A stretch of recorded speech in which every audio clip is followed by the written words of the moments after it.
Yeah.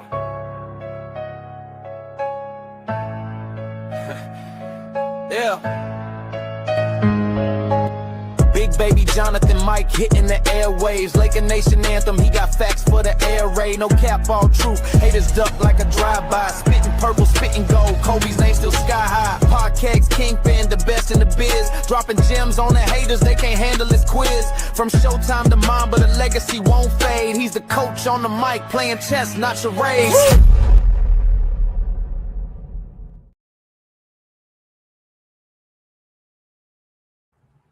What's good, everybody? It's your boy Big Baby here from Big Baby Sports. Hit that like button, subscribe to the channel, turn on those post notifications for each and every podcast, pregame shows, more. As you can see by the title, top 10 most overhyped Lakers who never lived up to the hype. And also, I take donations on Cash App, Big Baby Jonathan, man. Anything's appreciative. Shout out to people in here already. Reg Dog, Kobe Film Room, and I see you. I see you when I first came in here. I saw you say Swims Parker, Kwame Brown. We'll see. I got you my list. Put your list of the top 10 most overhyped Lakers who never lived up to that. Put it in the comment section. You know what I mean? For me, I'm going to give you a list. For me, start at number 10, Lonzo Ball. Lonzo Ball was this hype coming out of UCLA. You feel me? UCLA, the next Magic Johnson, people were saying. Lived up top. His dad was saying he's the next Magic. He's going to be better than Magic. He's going to have his – Magic even says he's going to have his jersey retired. LeVar Ball was talking about, my son could be better than Stephen Curry. Easy. Hyped it up. Luke Walton wanted to draft Jason Tatum. And Lakers drafted Lonzo Ball, and it never panned out. You know what I mean? It never panned out for the Lakers. You know what I mean? There was moments where – and here's the thing. He was a second overall pick. So in that case, he's overhyped with the Lakers. Never lived up, and he's a Laker bust as well. Because you're the number 2 pick in the draft. And you coming out of UCLA, you know that you came out of high school. You came out of UCLA, one of the best high school players, and you don't translate into an all-star. Or, you know, and that's one of the most overhyped players in Laker history as well. Because what happened with the Lonzo Ball situation, with the LeVar Ball situation, him hyping his son, which I get, I would do it too, but the fact that he won every ESPN analyst, he went at Stephen A. Smith, just hyped him up. And then the first game when he played against Patrick Beverley, got locked up, didn't score. And then he had those shoes, those ZO2s, and he kind of really got injured. And then now he's out the league, you know? And every time, if you have my son, if you got to draft no, it's not working. You know what I mean? So it's just like, nah, bro. And he just didn't pan out to me. Jump shot broken. I didn't like it. It even got me hyped a bit. Even I fell for the attention of, Lonzo Ball could be his next player, you know. And then when he came here with LeBron, him and LeBron had those moments where it's okay, could work. And then they traded him for AD, and it never really worked out for me as a Laker man. It's just I didn't like Lonzo. Like there was moments where I liked his game, but over time I was like, nah, it didn't pan out. It didn't pan out. So, you know what I mean? And there was flashes of Lonzo Ball turning up, having a good season, facilitating layups, lobs, everything. But just he wasn't consistent as far as being out there productive-wise on the floor. You know what I mean? So that's number 10 for me, man. Number 8, number 9. Everyone's going to be shocked about this, but that's what I feel. Jordan Clarkson, NBA champion. But this is when he was with the Lakers, right? Number 9. Most overhyped Laker who never lived up to that. Jordan Clarkson, 2nd round pick. You know what I mean? One of the best prospects coming out of college. You know what I mean? He didn't really pan out like I thought he was going to be with the Lakers. He had very big potential, but he had moments. He had very good moments, but also kind of like disappointing moments as well. So I feel like he's up. You know, Jordan Clarkson, cool role player, big. You know what I mean? And then he went from a 6-man to a starter on the Lakers, and then a starter in Utah. Actually came off the bench in Utah, won 6-man of the year, but on the Lakers, it was a bust, overhyped. You know what I mean? There's moments where he was turning up, having a good time, and stuff like that. Jordan Clarkson, you're a champion, bro, but as a Laker, man, it was overhyped. People are saying that you could be an all-star. People are saying you'd be next coming of – who were they comparing him to at the time? Oh, they were saying he is going to be like what I heard, a Ray Allen, a Reggie Miller. It's like, nah, bro, overhyped. That's for me. What do you guys think about Jordan Clarkson? Put them in the comment section down below. Let's get some feedback. You know what I mean? People think this would be a little bit too crazy for me to put at number 8. This is like all the Lakers that we got, either draft picks, trades, free agency. This for me, man, number 8, D'Angelo Russell. Drafted number 2. He talked about being one of the best, you know what I mean, prospects out of Ohio State. Didn't really pan up to the hype. You know what I mean? He struggled with consistency during both Lakers stints. Yeah, he did have both Lakers. The only time he panned out was when he went to Brooklyn and he made an All-Star team. When he left the Lakers, when D'Lo left the Lakers, he became an All-Star. He panned out in Brooklyn, but when he came back to the Lakers, I just didn't really like his production for both times. You know what I mean? You know what I mean? Just the way he moved, just the way he had great potential, but overall, just the inconsistency from him. One night have 30, next night have 7, next night have 32, next night 9. So it's like, come on, bro. Yeah, D'Lo was a disappointing, bro. It's like it was just so frustrating to watch him at times, man. I know there's moments where he hit big threes, saying, you know, when he came back, I never left. And then in the West Conference Finals, he didn't really do much. You know what I mean? He had big time shots. There was spurts. But overall, it wasn't like, okay, we're not going to give him up for AD. But it's just like he never panned out with us. So I just like, I feel like D'Lo, you know what I mean? Everybody wants to talk about a bust with the Lakers. I feel like D'Lo, second pick, overhyped. You know what I mean? So it's just like, I feel like it didn't pan out. Also, too, man, number 7, I'm going to go with this one. Everybody's going to be headline surprised. Russell Westbrook at number 7. Russell Westbrook at number 7. The way he came in here when we traded him from Washington to the Lakers, I was hyped it because it's supposed to be LeBron, Carmelo Anthony, Westbrook, Dwight, all that team, like a big 5 team, right? Westbrook comes here and has a horrible time with the Lakers. Horrible stint. Horrible time. I'm a big-time Russell Westbrook fan. I'm a big-time Russell Westbrook fan. Big time. But the fact is, right, his production on the court was terrible. It was terrible. You know what I mean? It was terrible. I didn't like his production on the court. It was terrible. Just the way they presented himself on the court, bro. I hated it.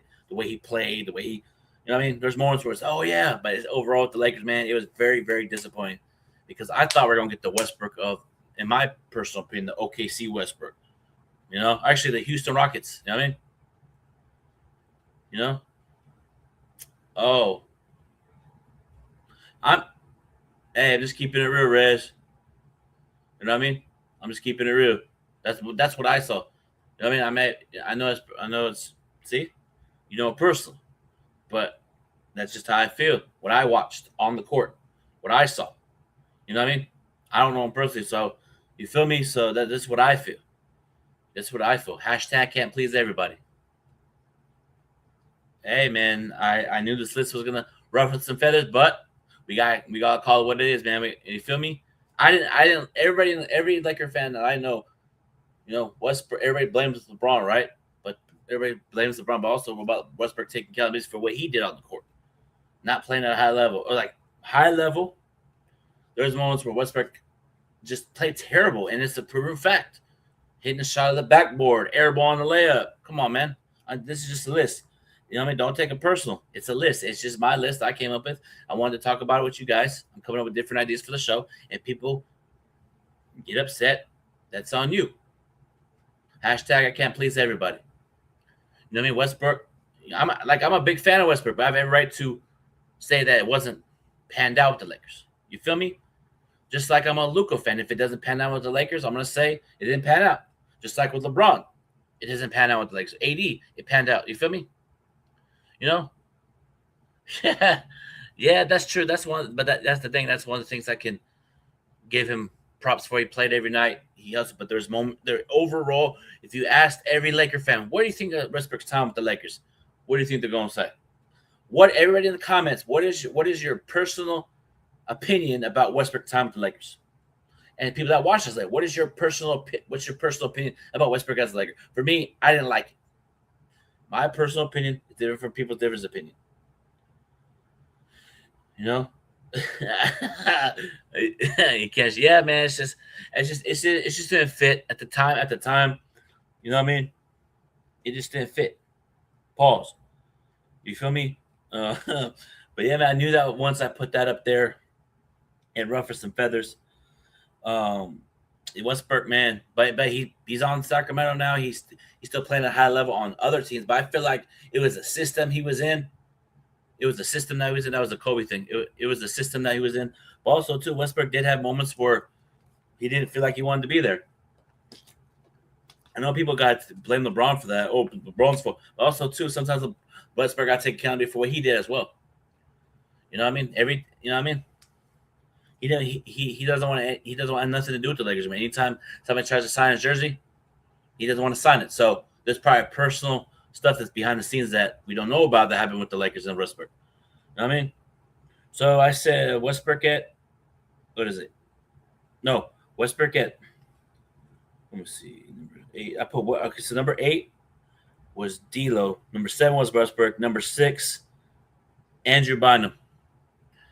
Andrew Bynum as Sneed. What's going on, Sneed? Sneed, man, what you think, man? Top 10 most overhyped Lakers who never panned out.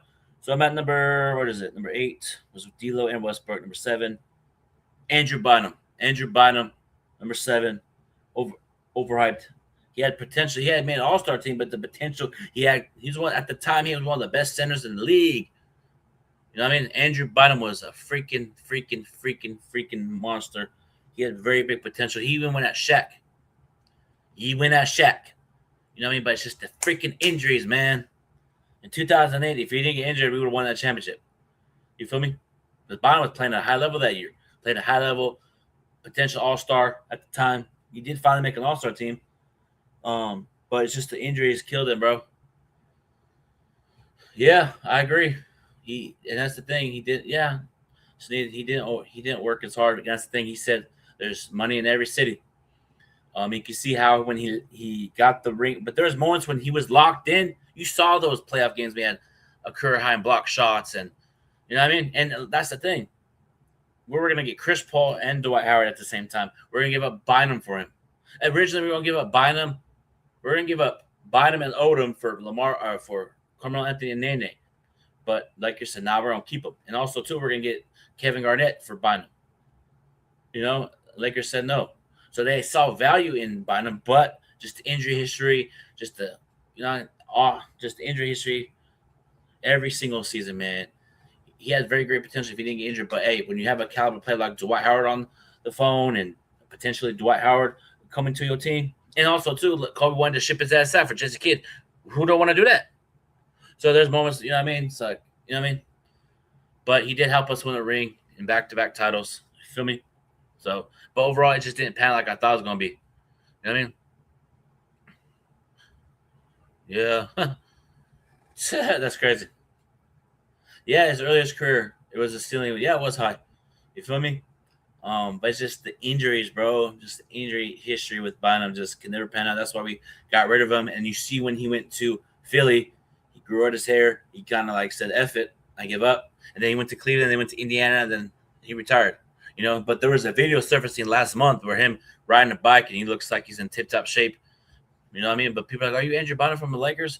And he's like, nah, I'm not an NBA player anymore. I'm not a celebrity. Leave me alone. So it's like, you feel me? So it's just like he had a really, really crazy ending to his career, man. So number 7. Okay, so I said number 8. Number 7. So number 6. THT, Talon Horton Tucker. Most overhyped Laker who never got hyped up for the hype. We treated him like he was the future, bro. The way that he was untouchable in trade talks for a while, bro. Countless times THT was every trade talk. Lakers didn't want to give him up, and also too they gave him money over Alex Caruso. We already know the deal how that panned out. We already know the deal how that turned out. So it's kind of like THT had moments where there's that great potential. Also, there's moments where it's like, wow, he's not that good. There's nights where he plays, didn't play. You know what I mean? There's moments where he had potential big time, but I I just didn't. It was hyped up. It was totally hyped up. The Lakers made it seem like he was like this potential big all-star. The way that the media handled him, the way the Lakers tried to do it at the time in the old regime, the old front office, right? Oh, I'm not going to trade him. I'm not going to trade THT. I'm not going to trade him for this high caliber young asset. It's always, if you know what I mean. So it's like THT, bro. You see now you know why he's out the league, man. But he's balling in overseas, man. You know what I mean? So it's just like THC is overhyped, man. Like as the fact that we gave him high value money, big contract money over Caruso. You know what I mean? And yeah, he is a bust. You know, he's the Red Dog's right. Most overhyped Laker who never panned out / bust as well. He's in the thumbnail. You feel me? So it's just like Andrew Bynum's in the thumbnail, D'Lo's in the thumbnail. You feel me? You know what I mean? So it's just like, you know, yeah. D'Lo is in the thumbnail. Lonzo Ball's in the thumbnail. Andrew Bynum and THC's in the thumbnail. So it's just like, it's just like you got to be better, Lakers, in drafting well. You feel me? But let me see. Hold on, chat. Oh, he's about to go live. Hold on, chat. Oh, I'm about 56 minutes. Agree's going. Okay, bet. Hold on, chat. Let me see. I said number. I forgot where I'm at. I'm just gonna go. So I said THT number 6. Hey, I'm keeping it real. Keep it real, Dwight. I know we're cool and all, but Dwight Howard is the next list. The 2012 version of Dwight Howard came to LA as the best center in basketball. Lakers fans expect championship. The season ended in disappointment. I agree. It was like, oh, if we got him, we gave up Bynum, we gave up all these assets for him. It was hyped. I was juiced. But we took a chance, and he came in with a back injury, and it just never looked up to the hype as well. And there's another player that I'm going to mention after I say Dwight Howard on the lists. But Dwight came here knowing that we're going to try to win a championship, knowing we're going to try to go for a dynasty, and he came to LA, played through a bad back. It's just him and Kobe never saw eye to eye. They should have figured it out before they made the trade. If Kobe Bryant and Dwight would have figured it out right away, they could have won a championship. But I feel like what I heard, I don't know if it's true, that Dwight wanted to do acting right away and was asking for producers. And Kobe knew right when he heard that it wasn't going to work. So it's just like, and I feel like for me, I'm a big Dwight Howard fan, love his game. But when he came here, I was hyped and excited he was here. And he played through a bad back. You know what I mean? And I give him courage for that. I give him praise. But it just never panned out. You know what I mean? The roster was bad that year. You feel me? Everybody didn't play their role in that season. You know what I mean? So it was a disappointment, but also he redeemed himself, coming back and helping the Lakers win a championship in 2020. Dwight's a great dude, Hall of Famer now, champion. But in 2020, at the time, key word, people, don't try to mix my words. Key word, listen. Key word at the time, 2012, was overhyped. Didn't pan out. But Dwight, great dude, great person. Great Hall of Fame career, but at the time in that season, terrible season. 2012, Dwight Howard with the Lakers. Overhyped. Didn't pan out. Speaking of, remember what I said I was going to mention somebody else?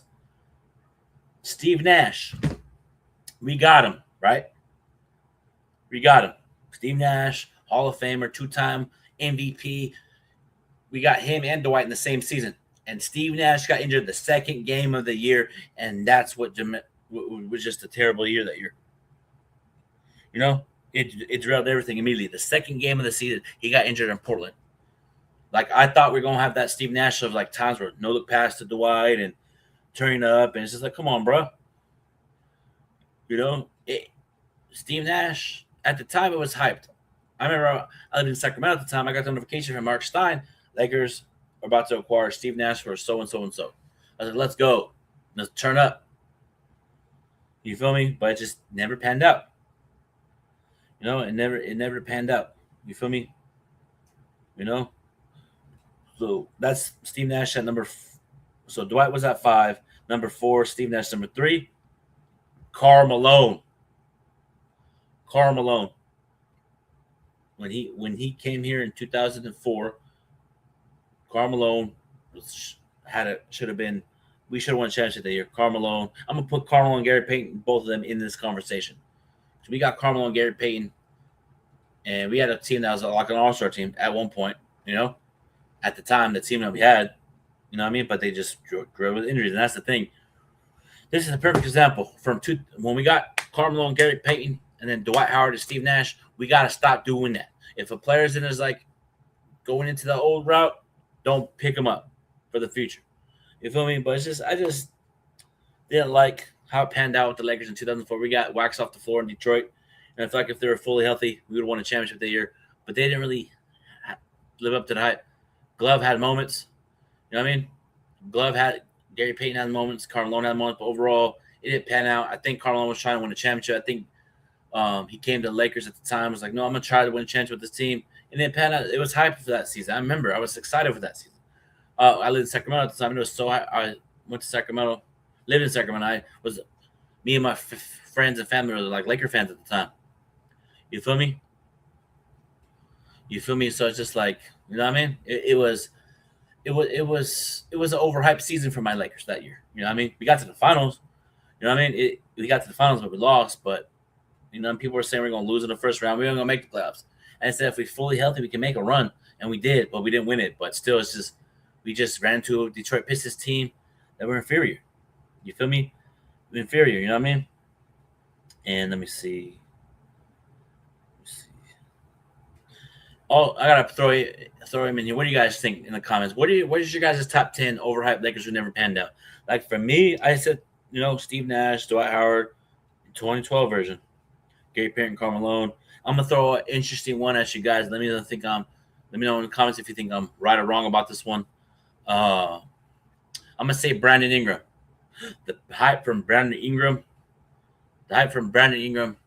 People were comparing him to Kevin Durant coming out of college.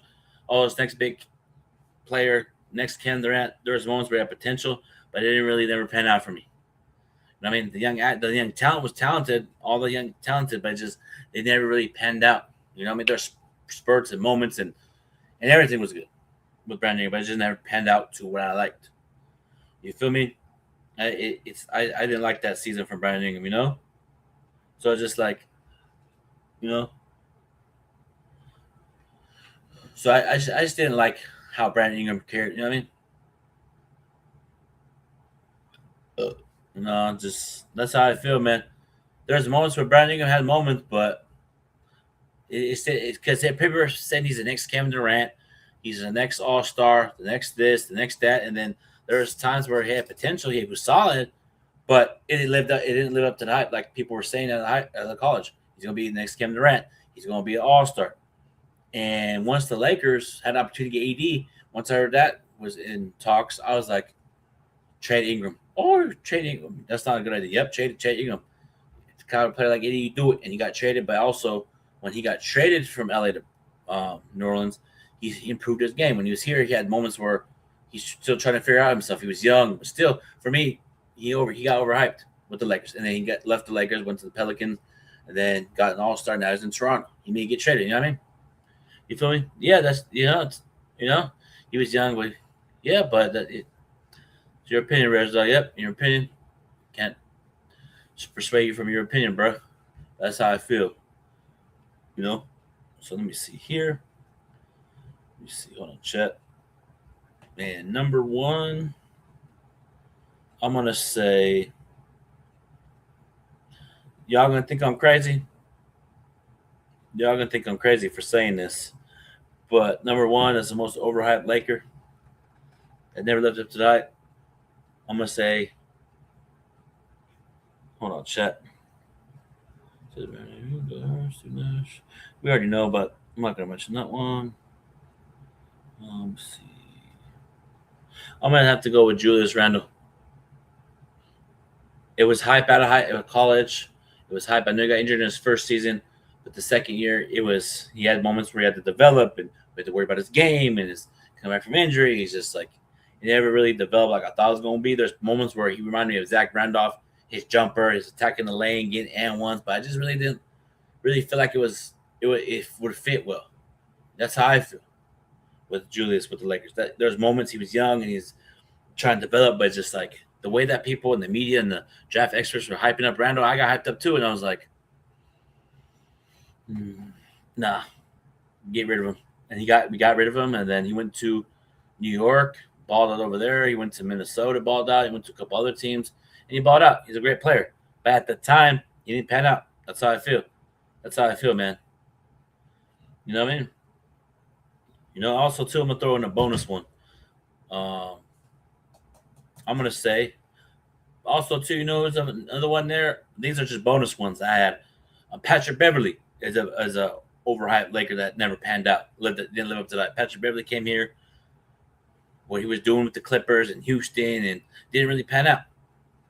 The way that he came here, I didn't like. I didn't like how Patrick Beverly came here. Didn't do anything. There's moments where Patrick Beverly, Westbrook, and THT didn't score. So that's an honorable mention, Patrick Beverly. And I can go. List goes on and on. You know, how do you guys feel? What is your guys' top 10 overhyped Lakers that never panned out? You know, you got. Let me see. And then that's another one I was gonna say. Montrezl Harrell. There's moments where he played great with the Clippers, playing at a high level, did his thing. But when he came to the Lakers, there's moments where he had that and didn't pan out. You know what I mean? There's other honorable mentions too, like DeMarcus Cousins when he was here. He played great, but he didn't live up to that because he got injured in the offseason and didn't really pan out. There's moments where there's great potential, but that just like it was just overhyped when we got him. Like, oh, the expectation for Cousins, and it was overhyped because you know how DeMarcus Cousins is, and also too, Marc Gasol. Marc Gasol is a great big man for the Lakers at a high level, but it didn't pan out. You feel me? That's just how I feel. That's how I feel about that. Good stuff. So let's see. Let me see. Hold on, chat. Let me see. Let me ask you guys this.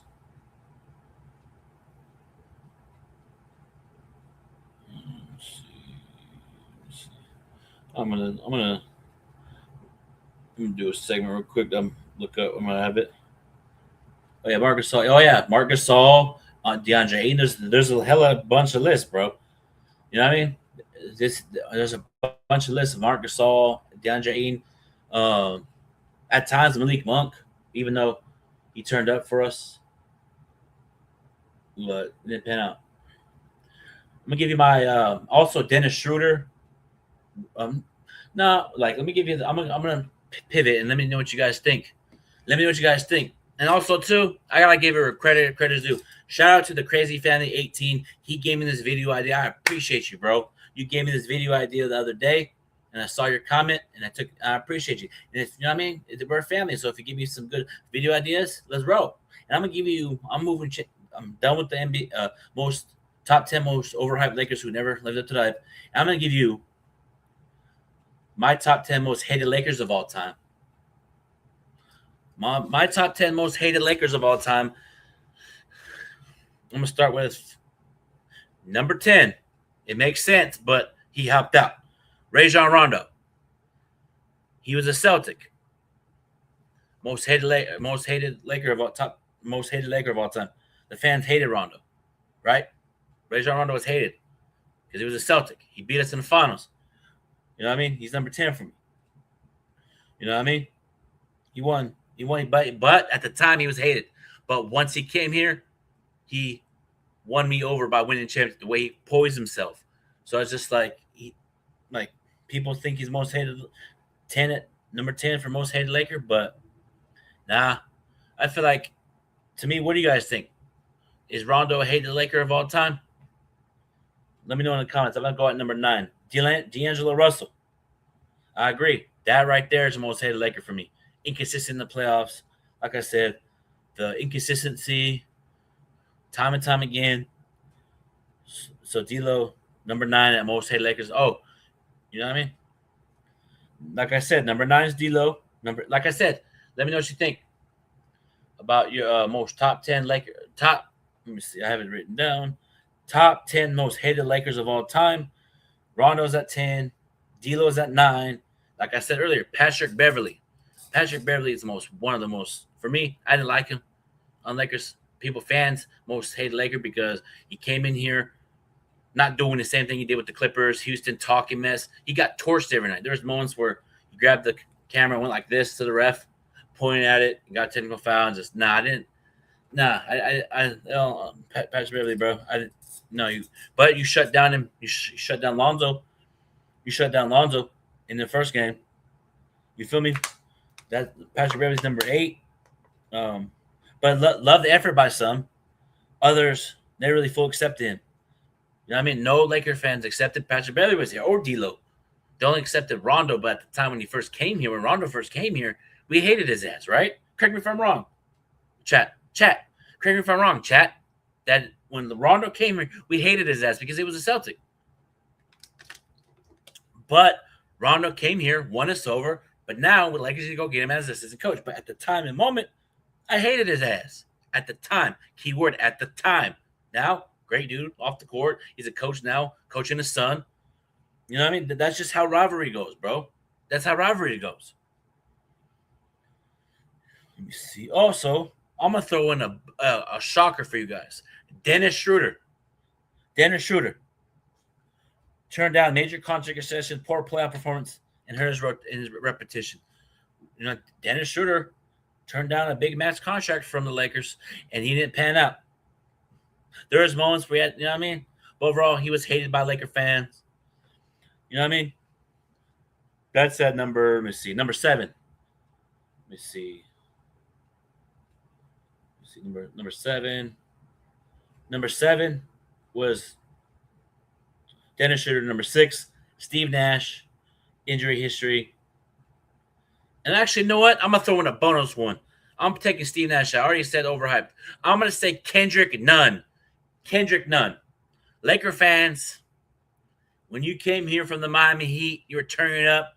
Kendrick Nunn, one of the most hated, top 10 most hated Lakers of all time. What you did here with the Lakers, you didn't pan out. That goes with the top 10. You're in the top 10 of most hated Lakers and also overhyped players. You get an honorable mention too. You know what I mean? Kendrick Nunn, bro. Horrible Laker. And I'm being real. He didn't really do much with the Lakers. And then this is my list. If people have a different perspective, put your comments in the comment section, bro. You feel me?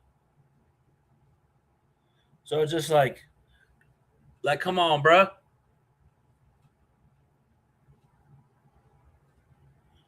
Let's get them likes up, bro. Let's get them likes up. Hit them likes.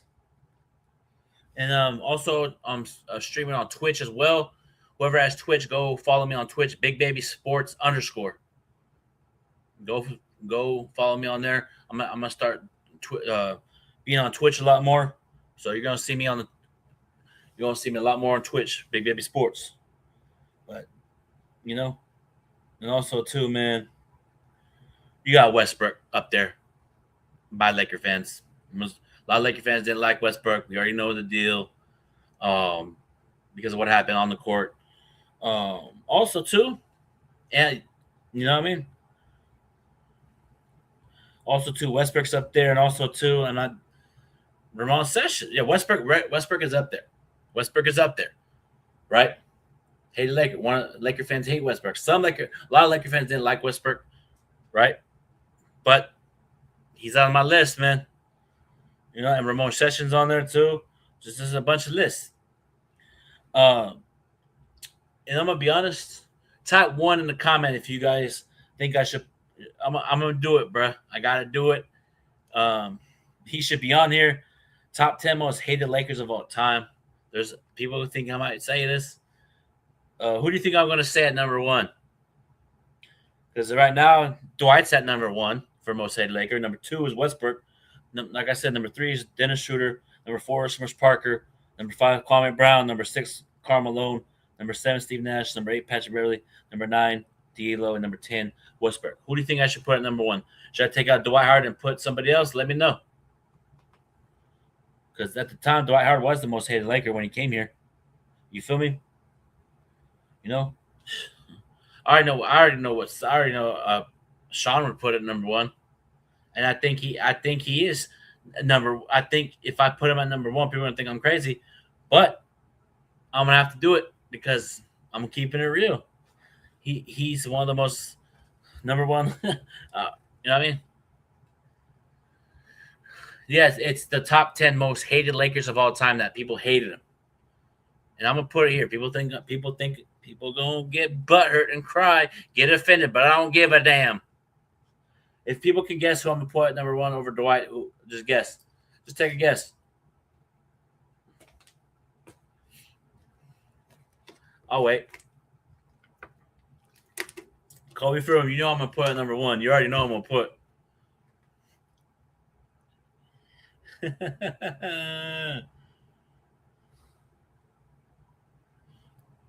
But yeah, man. I already know people are gonna get mad, but I don't give a damn. Hashtag can't please every motherfucking body. You feel me? Number one for the most hated Laker of all time, LeBron James. Yeah, I said it. Yeah, I said it, bro. Laker fans hate LeBron so much. He's the number one most hated Laker player of all time. I know there's Dwight, Steve Nash, but I had to go with my gut. I had to go with my heart. I had to go with me being honest, put my bias aside about this. But LeBron James, most hated Laker of all time. It's a proven fact. Am I wrong? Am I wrong in the comments? Let me know.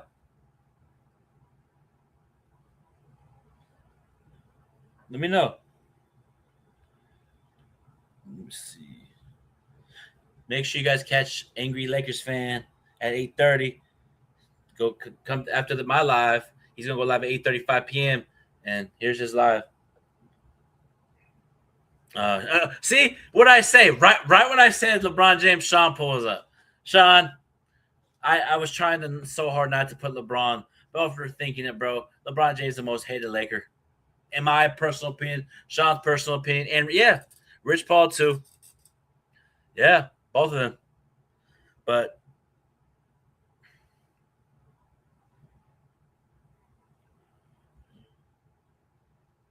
damn, the damn Hurricanes won the Stanley Cup. Damn.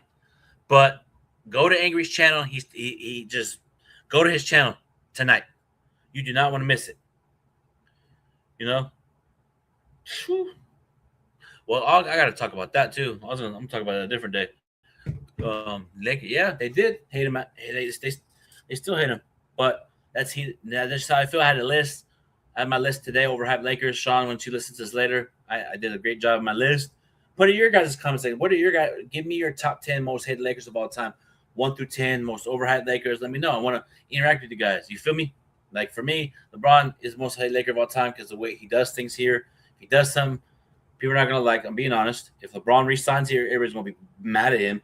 And speaking of that, speaking of resigning, today marks where you can start making negotiations with your free agents like LeBron, Reeves, Marcus Smart, Rui. But according to Mark Stein from ESPN, the expectation is that the Lakers are expected to re-sign Austin Reeves, but there will be multiple suitors at his front doorstep once free agency opens June 30th. The Detroit Pistons, Atlanta Hawks. There was one team I heard that I think has me intrigued that I saw earlier in the month. Denver Nuggets. I've been seeing Denver. I've been seeing a lot of rumors about Denver for Reeves. Right? This is how I feel about it. I've been wanting. People have been talking about Atlanta, Brooklyn, Detroit, and been seeing rumors and reports, and what I've been seeing, what I've been hearing, Denver makes sense because Denver wants to go young they want to go young, and if I'm the Lakers, they want to get more athleticism. I'm trying to get either Peyton Watson from Denver for Reeves or Aaron Gordon. I'm doing that. But we'll see what happens. I'm doing that if I'm Lakers. I'm trying to go get Aaron Gordon for Austin Reeves and some picks. Or Peyton Watson or Christian Brown. Now, even if we don't get Aaron Gordon, we could get a Christian Brown, Peyton Watson, sign and trade. You feel me? Or we hold the fort down because that's the thing. Lakers are trying to.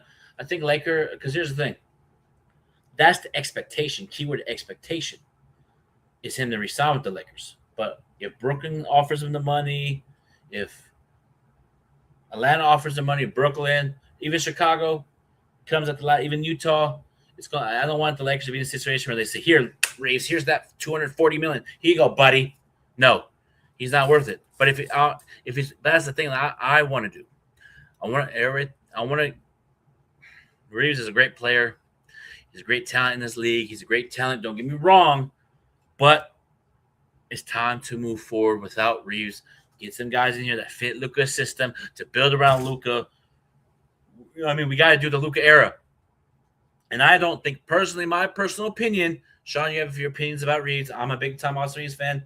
But personally, if they prove me wrong, if they re-sign Reeves and they prove me wrong, cool. I'll say, got me wrong. But the 1-2 punch of them, they're a great, talented team. But it just worries me is the defensive end. The defensive side of the basketball is the most important key in this team. We need to get defensive-minded players. Look what the San Antonio Spurs got. Look what the New York Knicks got. Look what all the great teams have is defensive-minded players, and we got to get back to that mindset. I keep telling motherfuckers this. Like,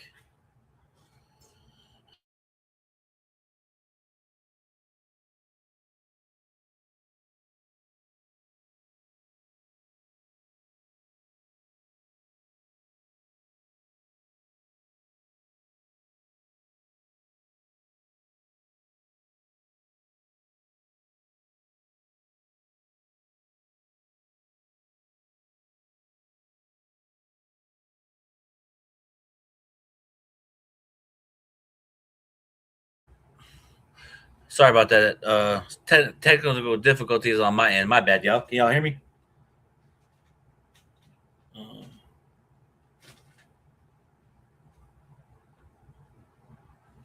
You know what I mean? Like I said, we need defensive players in here and stuff like that. So we need like 3-and-D players and also too. I agree with I angry. If you're watching this, I agree with you when it comes to the fact that you don't want to deal with Miami Heat players.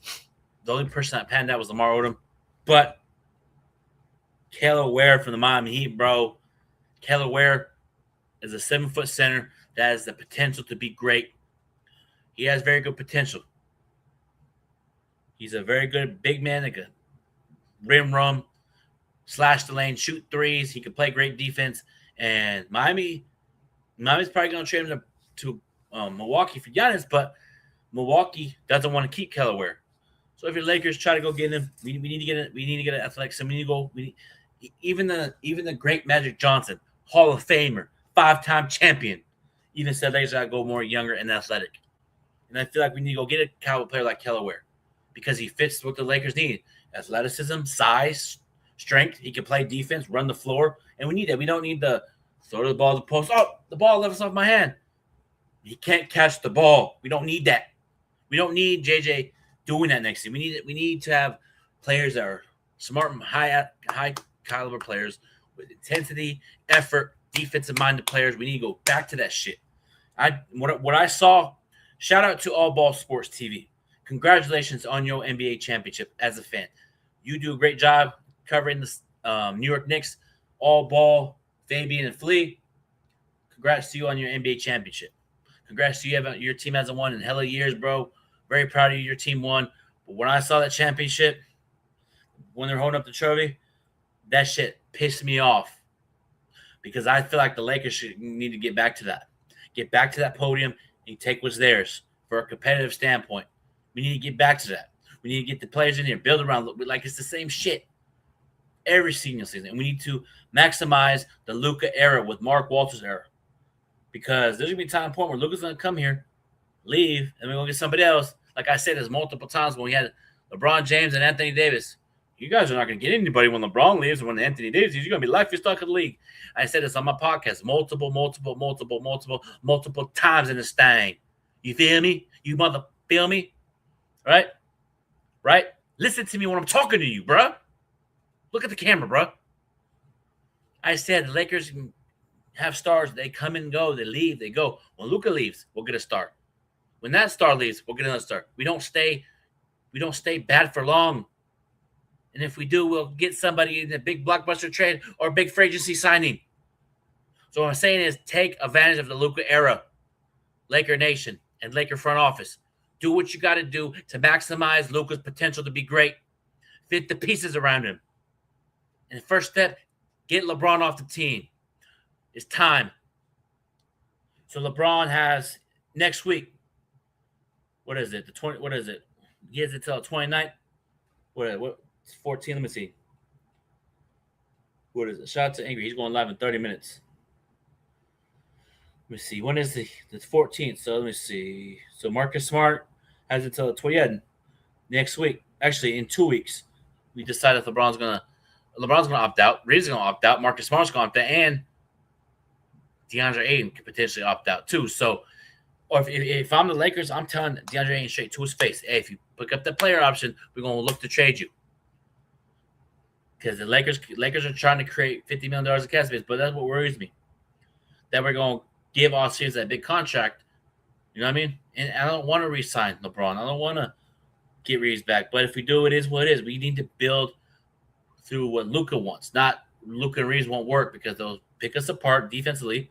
It's going to be the same conversation with me and Ladd getting into an argument about me and Reeves, and then Rich Paul saying something to the media, then Sean going off. No, we don't want that next season. We want a clean slate.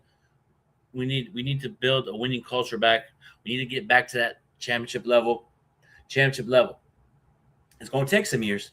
And I want to address something. Laker fans don't want to turn on Luka. Stay in your lane.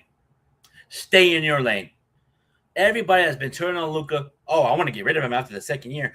No, and this is why I agree with Sean. Sean, that's exactly why Laker fans can never have anything. Because we depend to win every single season. Don't get me wrong. I understand that. I get it. But that's not the era we're living in anymore. We're living in a developed era where we have to develop guys. It takes seasons to get to where you want to get. It's going to take us to get to a championship. You're not going to win every championship every single. You know what I mean? You think Michael Jordan's first couple years in the league were a failure? No, he took steps to get to where you want to get to. Same with the New York Knicks. I know it took them. No, I'm saying when they got Brunson, it took them a couple years to make a trade, lose that playoff series against the Indiana Pacers. They went through moments and heartbreak, and they won a championship. So it's going to take Lakers a few years to develop, get the right players in here. It takes steps, just like if you have a job and you want to get to a manager position or GM role, it's going to take steps. You ain't going to just get the job like that, the role like that. You're going to take steps. You know, you're not going to get a promotion every single season, every single year. It's going to take steps to get to the next level. You feel me? So Lakers they got to get the players in here that fit Luka, that fit his needs. We need shooting, consistent shooting, defensive-minded players, and players that could play with energy. Once you put that purple and gold on, let's fight every night. Let's go to battle. Like a player that would fit well with this Laker team, Devin Vassell. Devin Vassell worked great with the Lakers.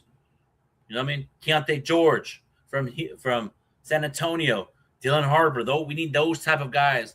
We need to get those guys that are like that play hard, play with passion, energy, effort. And we may have to go take a chance and let Theo play next year. Take a chance to get one of the rookies in and let him play. Because you see when the coach of the Spurs let his rookies play, Dylan Harper balled out in the finals. Balled out. You know what I mean? And everybody wants to, I'm going to address something. Everybody wants to get on JJ, right? Oh, he's not a good coach. He's not a good coach. He's horrible at coaching, right? Right? Oh, wait. Let me see you have that same energy if LeBron's not here. Let's see what JJ does without LeBron here, if he stays or if he leaves. Let's see what he does. Let's see what JJ does. Because back-to-back 50-win seasons, playoffs, second round, right? Playoffs. JJ, we got bounced on the first round, right? Second round. Then what are we going to do? What are we going to do next year? And I guarantee you, if JJ coaches good and we get far, people are going to switch. Oh, I've been knowing JJ was going to be good. And here's the thing. What I feel, it's okay to show a passion when you're frustrated. If you have to get frustrated with JJ, call time and said, man, Jesus fucking Christ. You get pissed off, so what?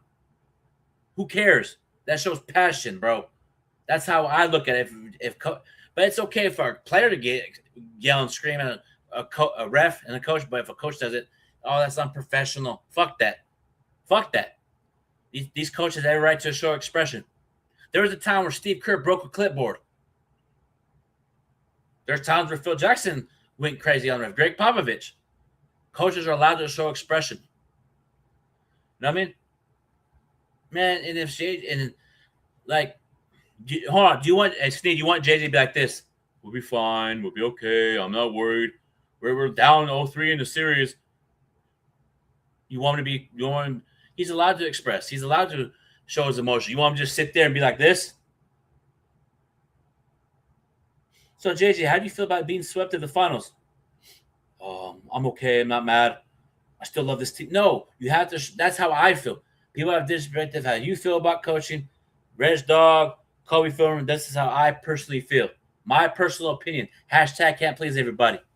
That's my new motto. Hashtag can't please everybody. Because when Darvin Ham was here, he showed no emotion. Go hard on them dudes. Salute. Since 2001. Shout out to Bob Fisher. I've never seen you. Must be new. But that's just how I feel. Because if JJ showed no emotion, no pissed offness, y'all Laker fans would say he needs to show more passion. But when he shows it, it's a problem. That's how I feel. JJ shows passion. He shows frustration. And he was keeping it real. He was keeping it real. About, you know what I mean? And he's a right to show passion and frustration. You know what I mean? But that's the thing, though, Kobe Firmer. That's the thing. Do you want him to like he shows frustration because he wants to do good. Like if you're doing something and you show frustration, he wants to do good. That's like a bad thing. It makes it seem like it's a bad thing for coaches to show expression. And here's a funny thing. A lot of Laker fans are saying JJ needs to hold his control, but the coach for the San Antonio Spurs yells at the rookie Kobe, the rookie from San Antonio, yells and grabs his jersey. Come on! Oh, that's great coaching. I love it. But if JJ did that shit, bad coaching, needs to damage control. I guarantee you, if JJ ever did that to a player, y'all will be pissed off at JJ. Guarantee it. I could put up some Krispy Kreme donuts. Y'all, everybody in the comments would be all on JJ. I guarantee you, if JJ did the same exact thing, got passion for a coach. If Mitch Johnson did that, and everybody's, I loved it. But if JJ does that to like a Luka, let's say Reeves is here, it's bad coaching. You know what I mean? That's just how I feel. I didn't want to get that off my chest for the longest. Y'all pick and choose when to be on JJ. And if JJ has another great season, we get to the West Conference Finals and plays better or coaches better, you know what I mean? It takes JJ's going to improve as a coach, and y'all going to say, it's because of this person's on there. Oh, it's because of this person's there. Y'all not going to give him credit because you know why? You guys just don't like JJ because he had back-to-back 50-win seasons, right? He's going to take the next step, right? You gotta have faith in your coach because if you don't, that's going to be okay. What coach we get next year? Then what coach we gonna get next year? We're gonna get this coach. We gotta be realistic and be like, we gotta stick out with the coach because it's gonna be the same. Let's say if JJ gets fired, right? Let's hypothetically talk about JJ gets fired, right? Hypothetically, what coach do you want? And I asked every Laker fan, what coach do you want? And they never hit me back with the coach's name. You feel me? So just like, come on, bro. If we give the new front office a chance, why don't we give JJ a chance with the new front office? 50-50. That's just how I feel. People have different opinions. That's just how I personally feel about the coach JJ. You know?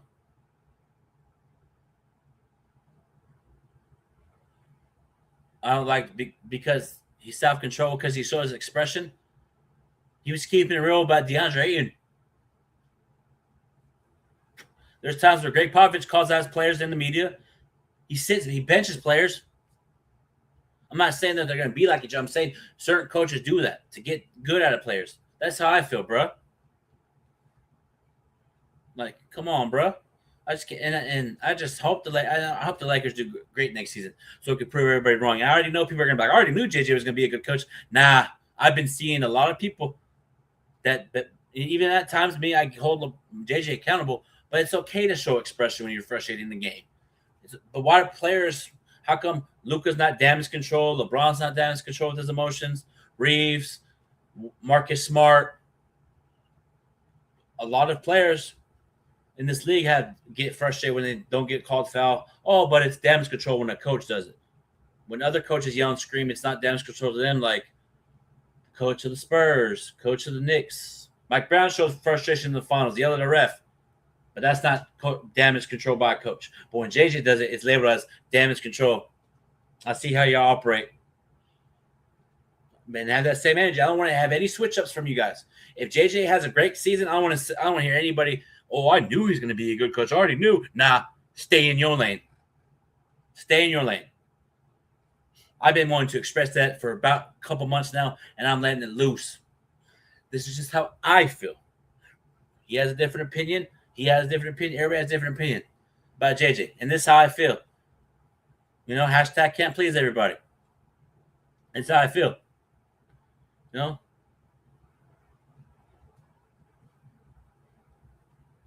So, who cares? It's passion. Who cares if he's getting frustrated? That's how he rolls. And you guys don't like that because he's a coaching liability, damage control of his emotions. Who cares? Well, okay, would you rather have a coach be like this every game? We lost in the finals. Oh, we lost. Oh, we lost because we didn't play good enough. And so why is it a problem for a coach to show emotion? Like that's to me, my personal opinion, that's soft shit. You're supposed to show emotion. It's sports. There's a lot of NFL coaches show expression when they lose, and there's certain calls you show expression.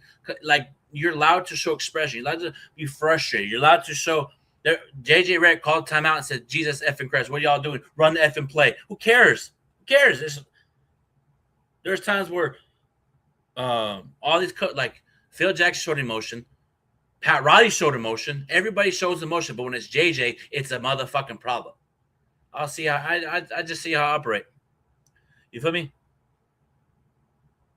No, it's just I'm just wanting to address it. That pissed me off when I see that. I'm having every right to address it. Like I said, hashtag can't please everybody. That's just how I feel. It's a problem when JJ gets upset, shows emotion, but when another coach shows it, great job coaching. Hell yeah, I love your coaching. When JJ he gets bashed, you know.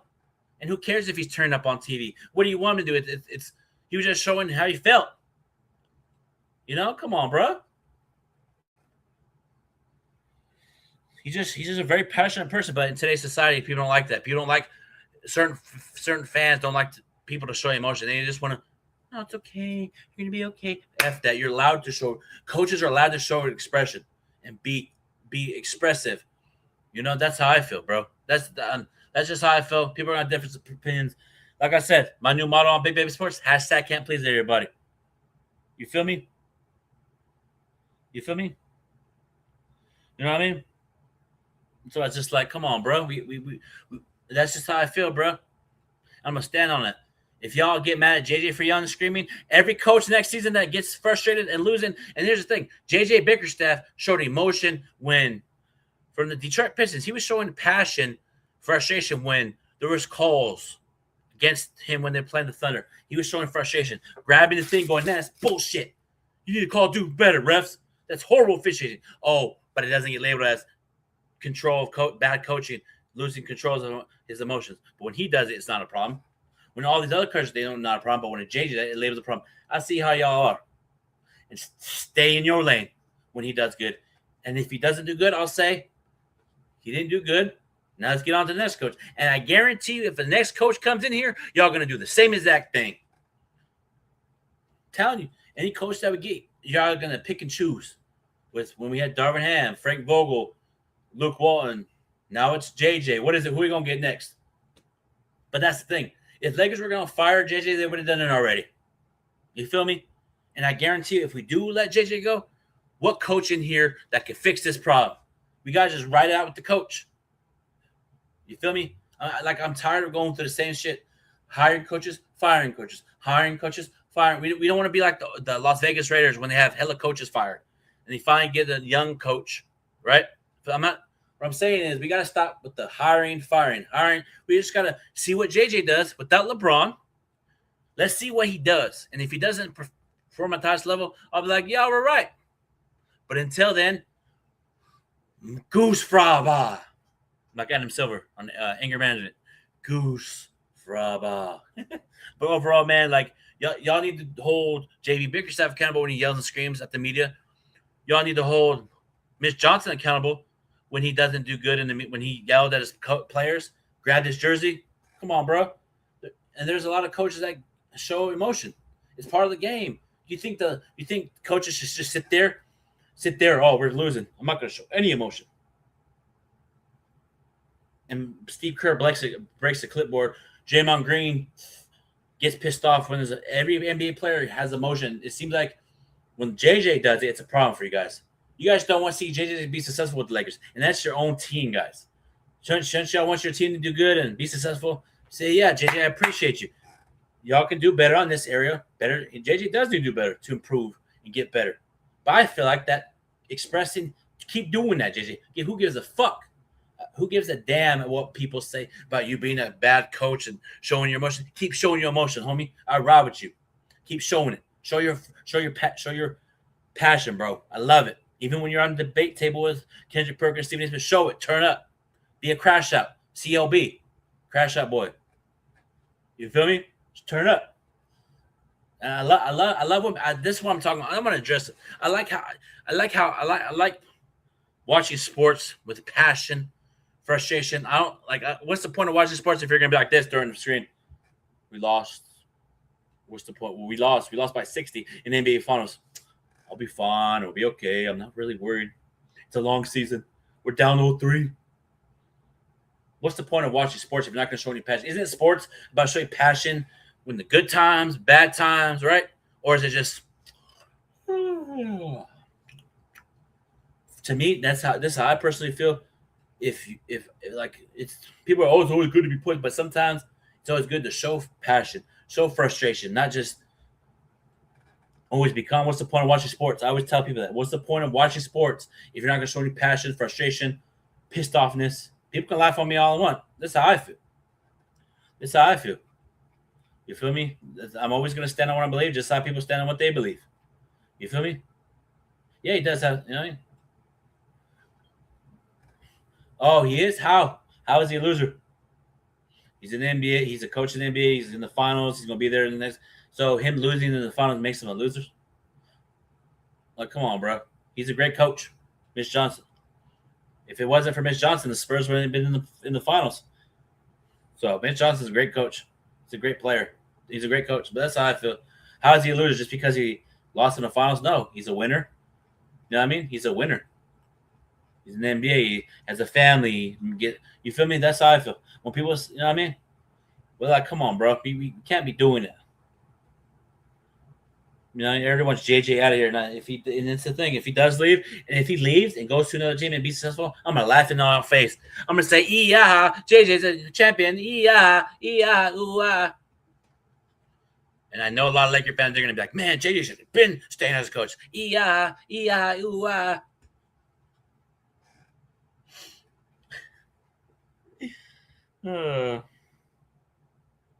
Oh, shout out to Angry Lakers fan for that $5 donation in this thing. Shout out to Angry Lakers fan for that donation. But if JJ's successful here, and also if he's successful here as well, if let's say if he wins the championship, I'm gonna say, yeah, man, lad, he's allowed to do it. Lad, you're soft when it comes to that shit, bro. You're soft in the sense of don't do that on TV. But Stephen A. Smith turns up, gets expressive, but you don't call him out. Kendrick Perkins turns up.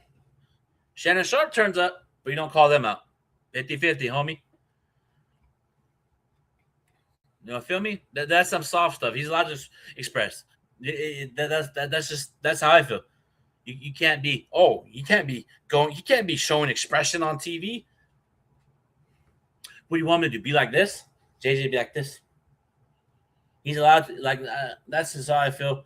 Like how you gonna say you can't do that on TV? Stephen A. Smith does it. Kendrick Perkins does it. Shannon Sharp did it. Skip Bayless did it at times. They look at them. They turned up on even today. Gilbert Arenas turns up, shows expression. Kenyon Martin shows expression. Brandon Jennings shows expression on shows. But But when JJ does it, he can't do that. Just remember that. Watch Givens turn up about giving Austin Aries a contract. Look at Kenny Martin getting to Brandon James about a topic. You know what it is? They turn up. They have emotion. Once the camera's cut off, oh, yeah, hell yeah. You feel me? So, but when JJ does, it's a problem. Hashtag JJ's a problem, according to people. He has to improve. I don't get me wrong. He has to improve, but we have to look at the bright side. If Lakers felt like he was a bad coach, they would have got rid of his ass already. You don't give him an extension for a reason. Well, I think this is the year that he has to do better. Don't get me wrong, yeah. But if he does right and gets us to the championship, I had faith in him. I'm gonna be on your ass, everybody's ass. Pause.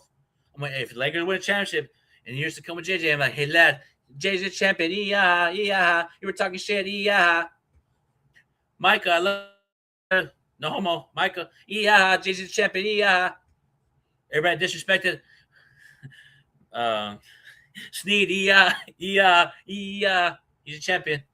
So, but other than that, man, I'm about to go to Angry Lakers fans channel. Go to his channel, man.